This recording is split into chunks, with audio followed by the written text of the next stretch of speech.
Today we visit one of the most exciting brands in menswear fashion, coming out of New York City. Rowan Blazers is simply redefining all of the classics. But don't call them prep. This isn't our father's definition of prep. The product, the process, the people. ETHOS DECORUM. The Rowan Blazers flagship store is called a clubhouse. But it's not just a store. It's not just a flagship location. It's like a local hangout spot, a gathering place, if you will. It's different. Incredible decor. Everything in the store is well planned out and detailed. When you walk in the Rowan Blazers flagship store, you feel like you're at home. They even have a vintage section for watches.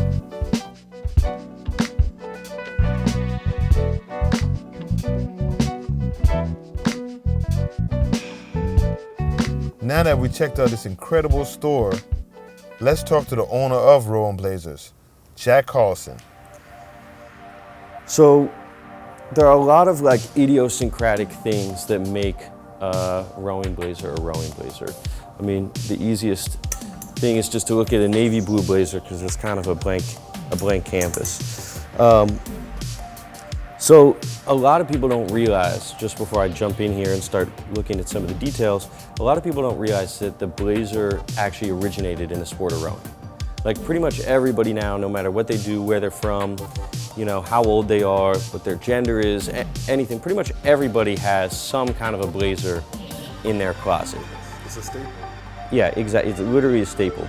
But a lot of people don't realize it originated as like a warm-up jacket for the sport of rowing. It was something that guys would throw on to jog down to practice. They might leave it on while they're warming up in the boat.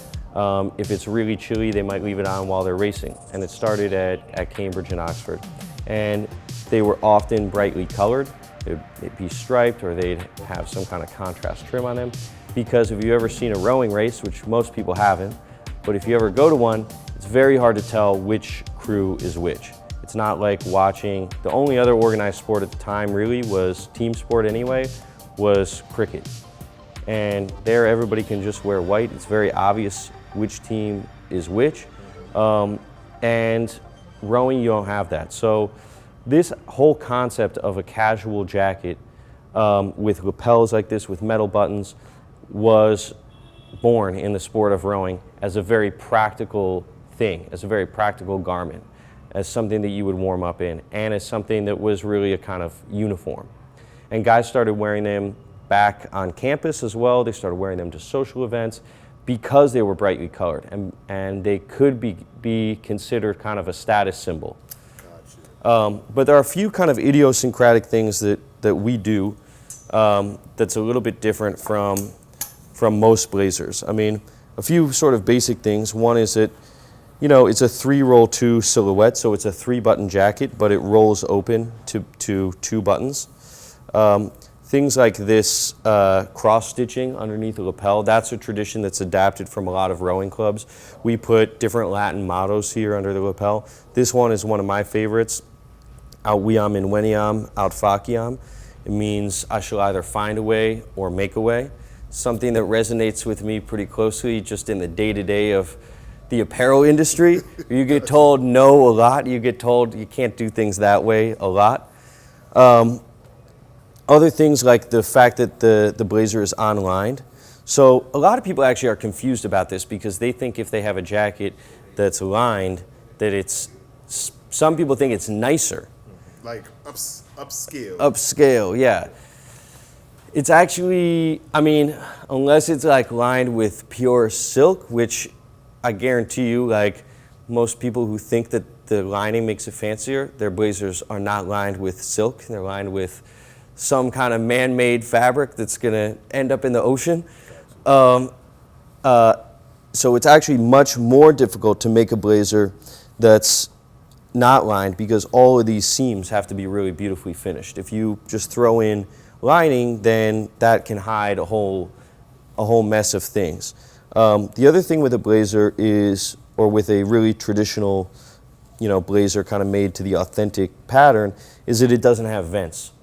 Vents are actually, if you think about it, the vents are an innovation of riding. So if you're riding horses, if you're in the military, in the cavalry, then you need a vent.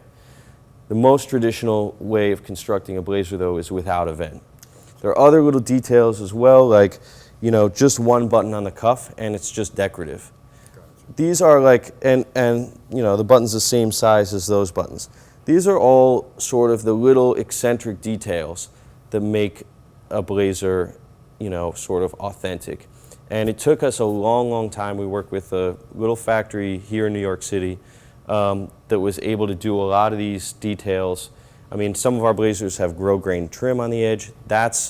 Looks super simple. It's actually almost impossible to get it right. A lot of people can do it kind of 90%, but to do it 100% is very, very difficult. So all these idiosyncratic little details took a long time to find the right people to work with who can do it.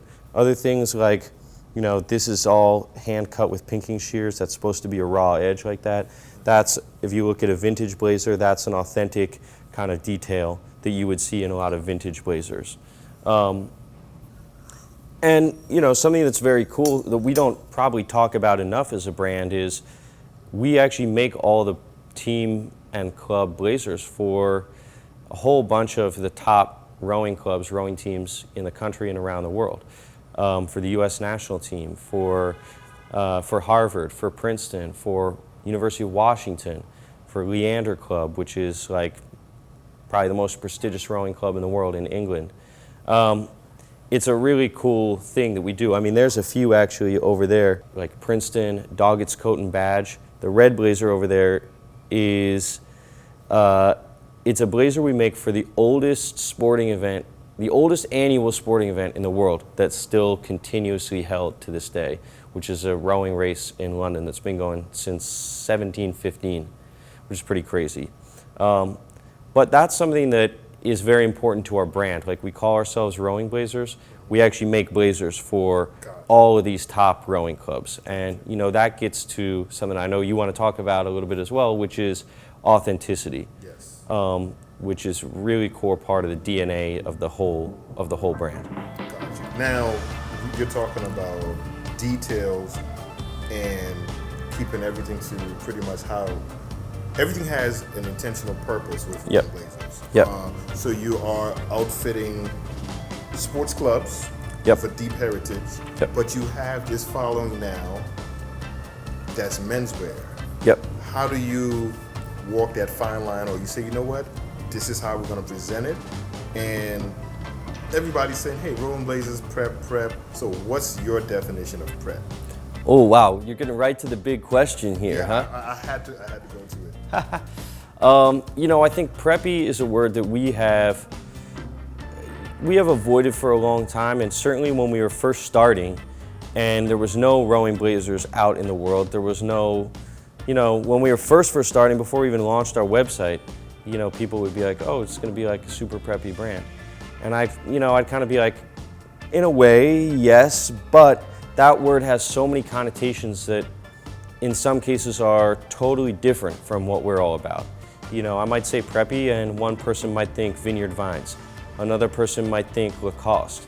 Another person might think J Press. I mean, those are three totally different brands. Another person might think Noah.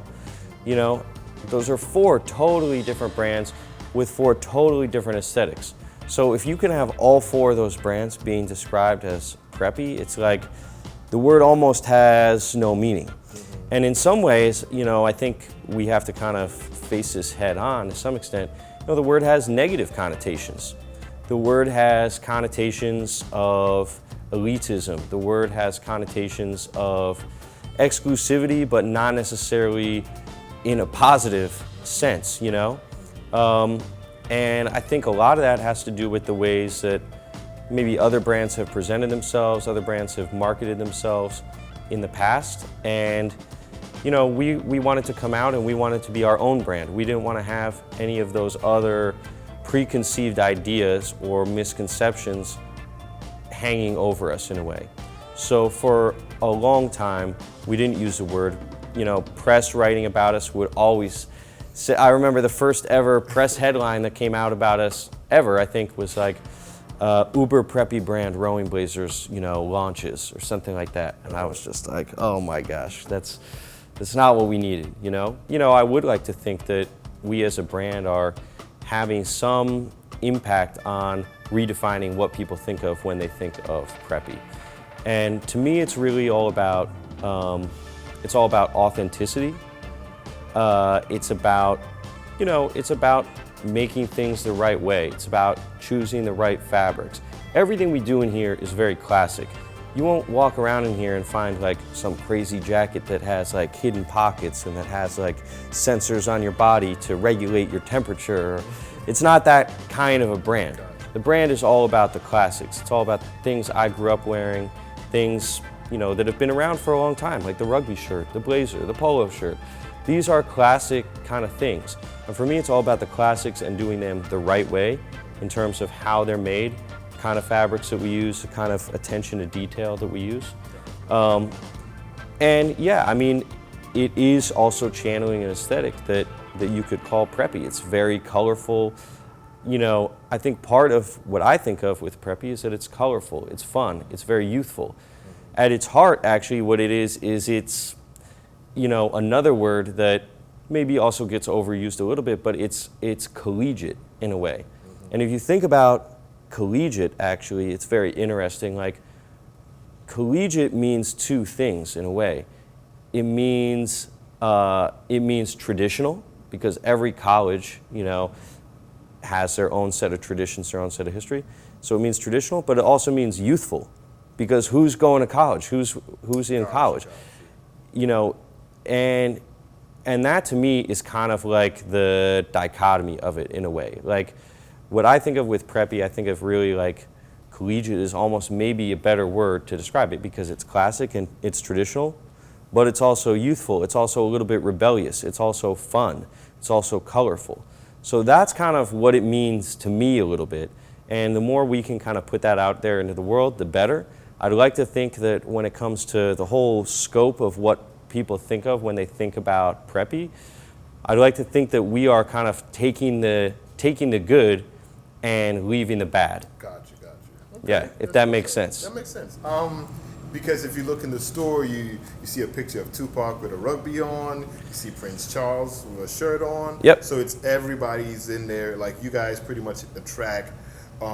It's skateboard, it's hip hop, it's sports. It's all mixed in there, but people wearing it the way that they see fit. Yep. So it's definitely inclusive, and it's a fresh take on men's fashion in its own unique way. We can talk about two of those things, like the rugby shirt, the number tee, which I'm wearing. I mean, I think that'd be good. Let's talk about the number tee first. All right, and sounds good. The rugby program. Tell us about your number tee program. Well, the number tee is something that I wanted to do since before we started. The number tee has a whole rich history as really like the original polo shirt. What we call a polo shirt nowadays, like with the collar, actually the real polo shirt, if you look at Prince Charles playing polo, it doesn't have a collar. It's a t-shirt like this.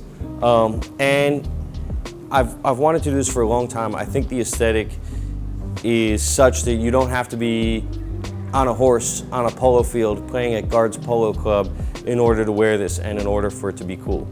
And actually the other thing that's really interesting about the number tee is the number tee has its own kind of quirky, rich, diverse history as well. A brand called Duffer of St. George, you might know it, it's still around to some extent, but not really kind of in its original format. Duffer of St. George was a British kind of streetwear brand in like back around 1990. And they actually, similar to me, I guess, loved this idea of these t-shirts that Prince Charles was wearing playing polo at the time. And they came out with their whole array of number tees in a whole bunch of crazy colors. And it became like a sort of streetwear or youth culture, a kind of underground phenomenon.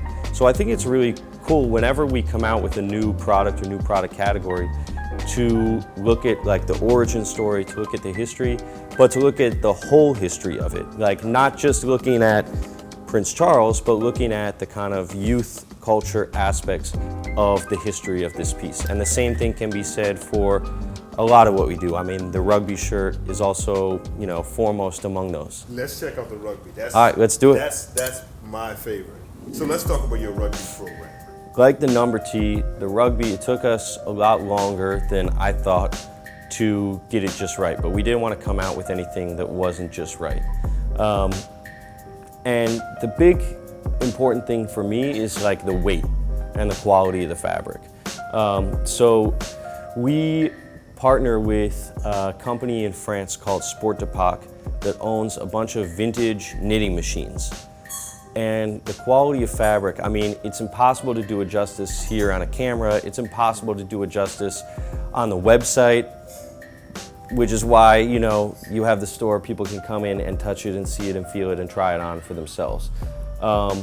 Because this is not like any kind of normal rugby shirt that you're buying. It's not just that it's heavyweight, but it's very high tension and very high quality fabric. And it starts from the yarns. I mean, all of this stuff is not, you know, no one's going out and buying fabric. It's starting with the yarns and it's starting with the knitting machines, which is pretty crazy.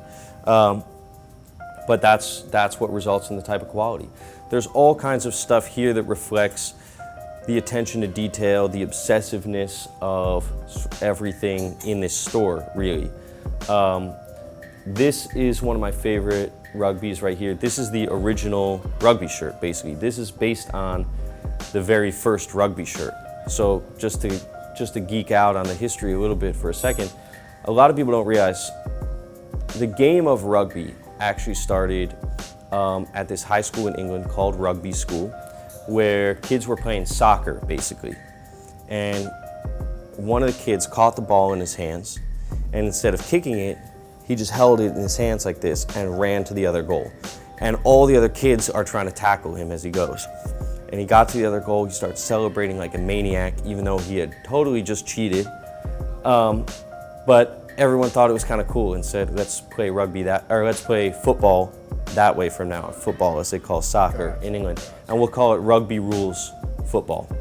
And that was the origin. And the original rugby shirt was the soccer jersey, basically, of Schoolhouse, which is one of the teams at rugby school.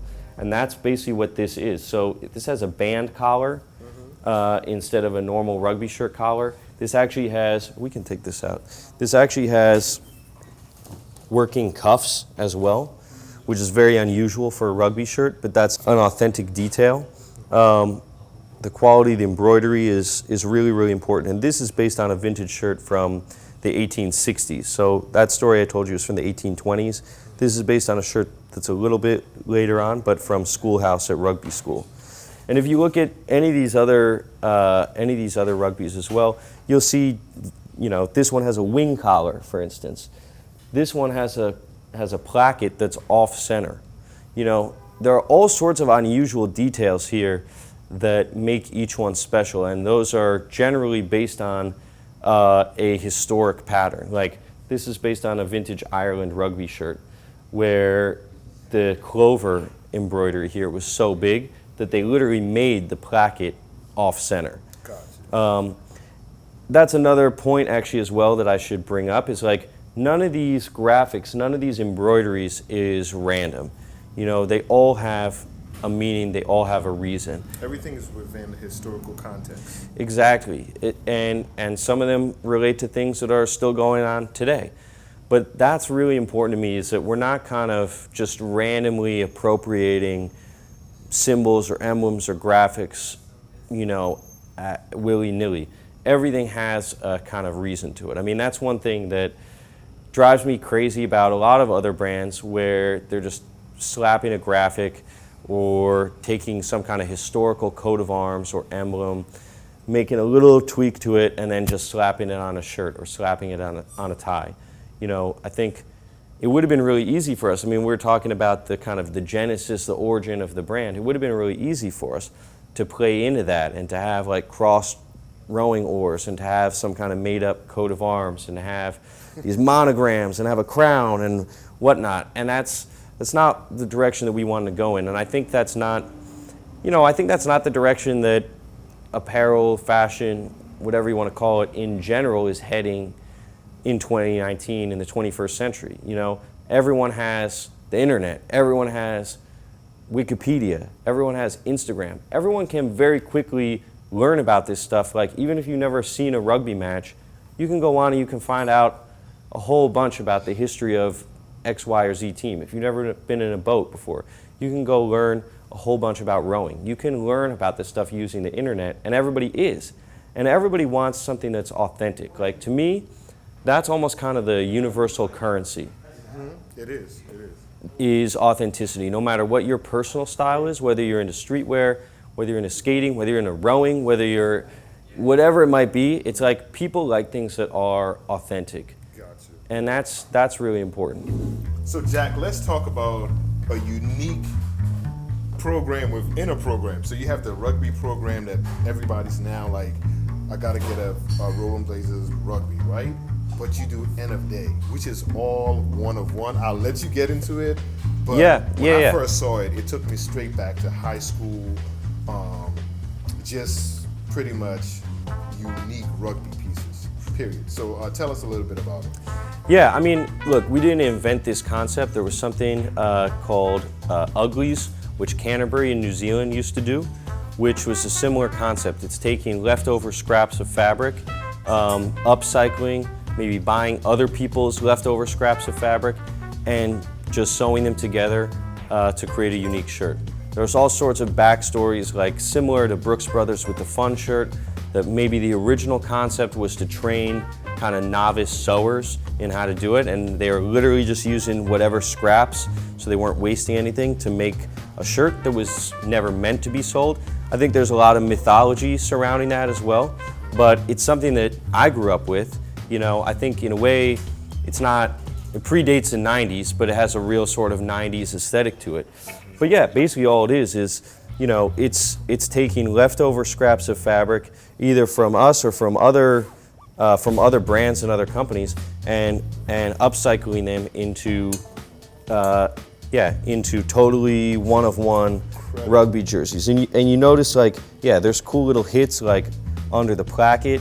This might have been something that got, that was supposed to be black and white that got dyed pink, but that's fine. I mean, that's part of the whole fun of it in a way. And that's something that's really important to us. And I've also learned along the way, just as kind of something related, is, there is beauty in things that are not totally perfect. Similar to like with the sort of sewers learning their craft, we have blazers where the stripes don't always perfectly line up. The pocket doesn't always perfectly line up with the stripes, and that's how it should be. That's how anything that we're kind of putting out there, or if we're making blazers for Harvard or for whatever kind of rowing club, we're going to make sure it's right on. If we're putting them on our site, if we're offering them at full price, they're going to be perfect. But you can take some of those that are imperfect, and someone's going to find beauty in that also. Yes. So that's something that's been really important to the brand. There's a beauty in imperfection. So you have the blazers, you have rugbies, we have t-shirts. Everything is within the right historical context. We have ties, belts, and we have the store. Yes. The store is incredible. It looks great on the internet, but when you come in the store and you walk in the store in person, thank you, I appreciate that. Mind-blowing. So tell us about the store and some of the things in the store. Yeah, I mean, the store opened first as a pop-up. It opened in June of 2018, and it was supposed to be a 3-month pop-up. And actually, we did the store originally together with a friend of mine, Eric Emanuel. And the original setup of the store, it didn't have the zigzag floor like this. It didn't have the boat in the ceiling. It didn't have a lot of the sort of just like finishing touches, next level stuff, because it was a pop-up. But it still had a lot of this art on the walls. It still had like the furniture. We still had a ping pong table. We still had a lot of this stuff. We ended up hosting a whole sort of rotating roster of guest brands in this space over the summer. and it was going really well for us, so we extended it onto a month-by-month kind of lease, and then eventually earlier this year signed to make it a proper store. We renovated it for about a month and then reopened as a proper store. All of the art and knickknacks and old oars and vintage stuff on the walls is stuff for the most part that I've collected over the years. Everything in the store sort of represents something about the ethos of the brand, or sort of paints out a little bit more of the story. There are some things that I think challenge people's preconceived notions if they've only just read one article about the brand, or maybe they've just briefly looked at the website, and they might have an idea about it. People come in thinking it's totally a streetwear brand, or people come in thinking it's totally a preppy sort of, you know, totally unironic kind of brand, and they're surprised to see like Street Fighter in here. You know, that's always the fun part though, is like, it's really welcoming people into the world and kind of meeting people where they are. And I'd like to think that, you know, people with a lot of different senses of style, people who might be shopping at, you know, a lot of different stores, like you might have someone coming in here coming from Drake's. You also might have people coming in here coming from Supreme, or coming from Noah, you know, or coming from Outdoor Voices. I mean, you want all those people to feel very welcome. You want all those different people to feel very comfortable. So Jack, we talk about the start of the brand. We talk about the brand being true to itself, everything within a historical context, everything having a meaning. And the brand has been progressing. It's not overgrowing. It really has a following that's inclusive. What's next for Rolling Blazers? Well, something we just did, we just opened a pop-up in LA that I'm really excited about. It's a little unusual. It's actually inside of a fully functioning post office. You can go there, you can mail letters, you can pick up a rugby, you can do it all. And I'm hoping that that might turn into something that is a longer term or more permanent presence in LA. We have a big following in LA, and that's going really, really well so far as a pop-up. We have some really exciting collaborations coming down the pipeline. Some of them I can talk about, some of them I can't talk about, but we have a collaboration coming out next week, probably will maybe have already come out by the time this is airing, but collaboration with Sperry. That's a footwear collaboration. We have some Sperry Clouds here that's from their standard, their Cloud line, which is their top tier kind of line at Sperry, but we have some very special stuff and very limited edition coming out with Sperry next week. We have a collaboration coming out with Barber this fall, some outerwear, very, you know, traditional brand with a lot of heritage, a lot of history, and that does what they do, you know, better than anybody. A few other exciting collaborations I can't really talk about just yet, but, you know, we always look forward to those. We are slowly expanding, you know, our product categories a little bit as well. So, you know, coming out this fall, we're going to be doing a lot more pants. I think it's getting to be about time that brightly colored pants sort of made a comeback. Okay. When I was in high school, that was like everybody was rocking that. It's been kind of, I don't know, it's been kind of out for a little while, but we have some cool stuff in that vein coming down the pipeline.